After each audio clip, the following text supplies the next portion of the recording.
ये माता बहन 9 महीने तक एक रूह ने पेट में रख के पैदा करें, बड़ा मुश्किल हो जाए बेचारियों। और तुम सारी जिंदगी उस ऊपरे को कहाँ लिए फिरते हो, हमने दिखाई नहीं देता। ये क्या है कि विचारों में परिवर्तन आ जाता है।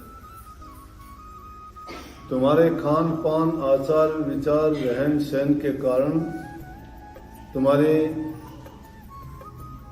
दुर्बलता प्रकट कर देता है, कमजोरी। तुम भीरू और डरपोक होते हो। ये कोई भी ऐसी चीज नहीं है। भूत किसको कहते हैं? समय के 3 नाम हैं। भूत जो बीत गया, वर्तमान जो चल रहा है, और भविष्य जो आगा हो। भूत जो बीत गया वो क्या कर लेगा तुम्हारा? एक बात, भूत में कितनी ताकत से, इंसान में तो 5 तत्व है, मिट्टी भी, जल भी, अग्नि भी, हवा भी, आकाश भी। लेकिन भूत में तो एक हवा ही है। वैसे एक हवा तुम्हें कैसे परेशान कर देगी? सारी चीज मान लूंगा। संतों ने सारी चीजों पर प्रकाश डाल के खुल के भेद समझाया, बताया। फिर कहते हो ज्योतिषी ने यह बता दिया तुम्हारे बच्चे की उम्र थोड़ी है।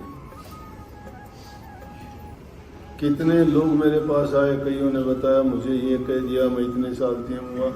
मैं बोला जिस दिन तेरी मौत हो उस दिन आ जाना, उसके बताए अनुसार उस दिन तो होने नहीं दूंगा। क्यों? परमात्मा ने किसी को भी दफ्तर खोलने की इजाजत नहीं दे रखी यहाँ पे, कि उसने मुनीम बैठा रखे हूँ, कलरक बैठा रखे हूँ, या कोई शेर वो छोड़ रखे हूँ कि जाओ तुम जो है सब लोगों को बताना तेरी उम्र इतनी है, तेरी ये मृत्यु ऐसे होगी, तेरा जन्म ऐसे बीतेगा। मैंने कोई दफ्तर नहीं देखा, ना उनके पास कोई ऐसी किताब देखी जिसमें लिखा हो ये चीज। नाम से कहते हुए 1000 नाम होते हैं। किस किस के नाम से कहोगे? यूं कहते तेरा नाम, तेरी राशि ये है, तेरी राशि में ये गड़बड़ है, उसमें राहु है, उसमें केतु है, उसमें मंगल अट गया, उसमें शनि अट गया, उसमें बृहस्पति अट गया। कहते हैं कि नहीं? और तुम उन भ्रमों में पढ़ते हो। कईयों की अंगुली देखी, इसमें अंगूठी, इसमें अंगूठी, इसमें भी गुट्ठा में फंसा लें दो सारी आंगुली वहां पाया में भी फंसा लो कि मैं बात बन गया तो। और सबसे ज्यादा रोग उनका मिले, फिर सबसे ज्यादा रोग उनके मिले। गले में भी कंठी पाओगी, माथे में तिलक पाओगे, ताकि लाल पीले घने बंधे पाओगे, सारे में अंगूठी फंसी पाओगे, और फिर भी सारा ज्यादा रोग उनके पाओगे।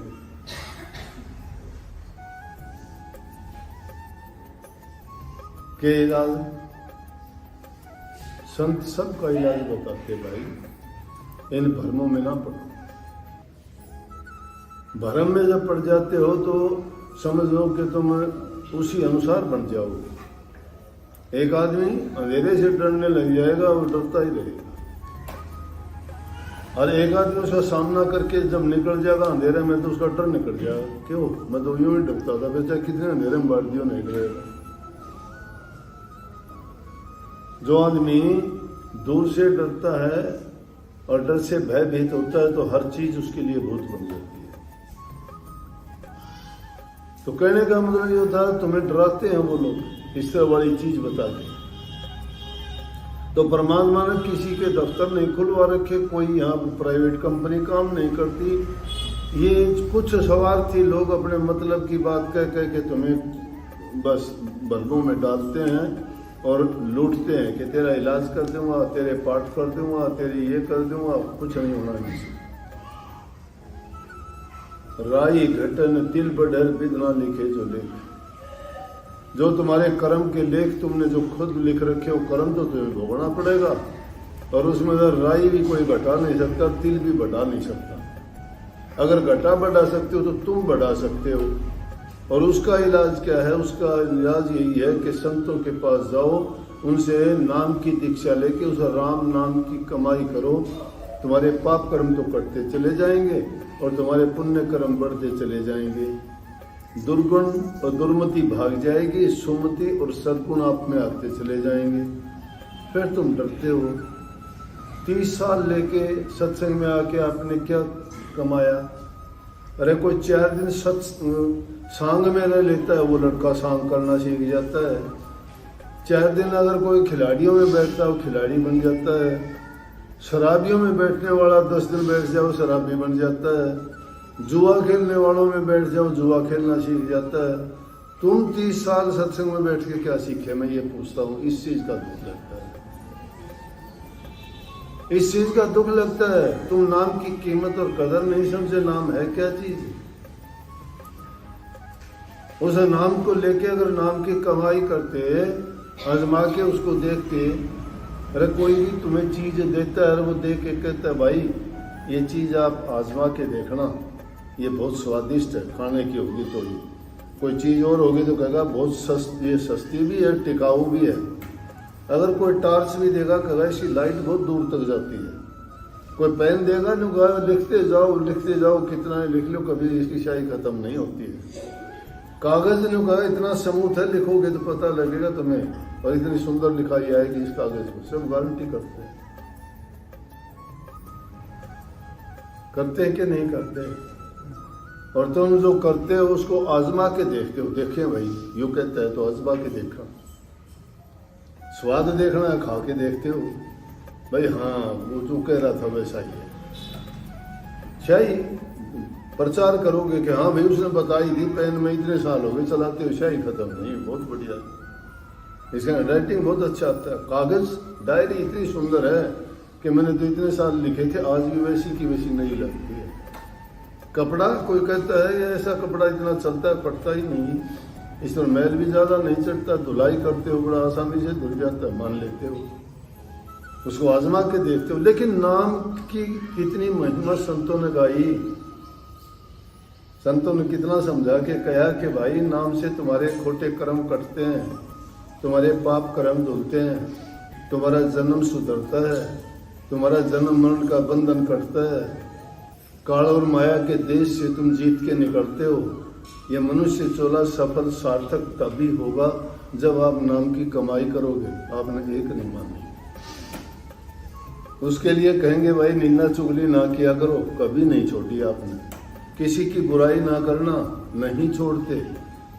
नाम सत्संग का ले लिया, ऊट सत्संग की ले ली, और बुराई सबसे ज्यादा करी, पाप कर्म सबसे ज्यादा किए, निंदा और चुगली वहीं करी। सत्संगों में बैठ के ही निंदा सीखी तुमने, गुरु के करीब रह के भी तुमने वही सीखा, क्योंकि तुम्हारे दिमाग में और तुम्हारे मन में स्वार्थ था, तुम्हारा लालच था, या कोई हित था तुम्हारा, जिसके लिए तुम उस चीज के लिए थे कि तुम्हें वो मिले। संतों के पास जाके, सत्संग में जाके जिस इंसान का जीवन नहीं बदला, जिस इंसान का जीवन नहीं सफल हुआ, नहीं सुधरा, तो धिक्कार है ऐसे आने जाने को।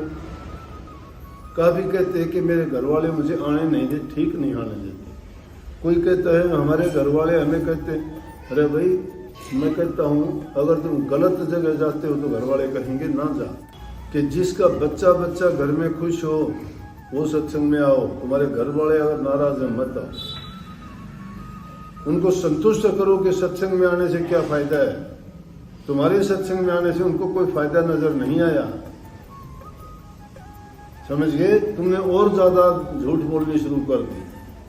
नाम तुम लेते हो कि मैं, लड़के न कह जाओगे तू स्कूल में जा, तेरा पापा आ जाए तो उससे कह देना कि मैं बाजार जा रही हूँ, ये ना कहना सत्संग में गई। सारा काम बिगाड़ दिया, बच्चे को झूठ बोलनी सिखा दी।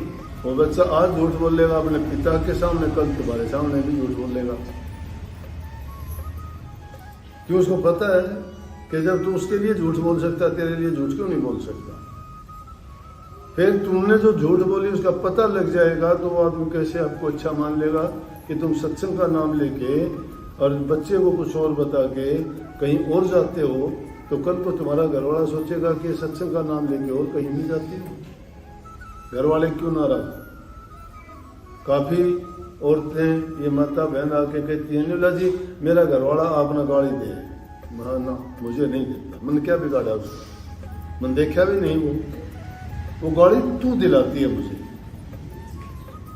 तुम उनको गलत सलत बात बताती हो मेरे बारे में, महाराजियों के पास जाऊंगी, ये जाऊंगी, तो वो कहेगा इसी तू ही शायद महाराज गाली दे के बोलेगा।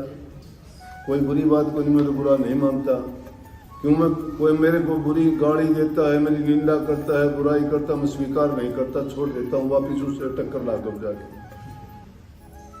अपना असर नहीं होता उस चीज का। लेकिन मैं ये बताता हूं आप लोग अपनी आदत को नहीं सुधारते, इससे दुख होता है।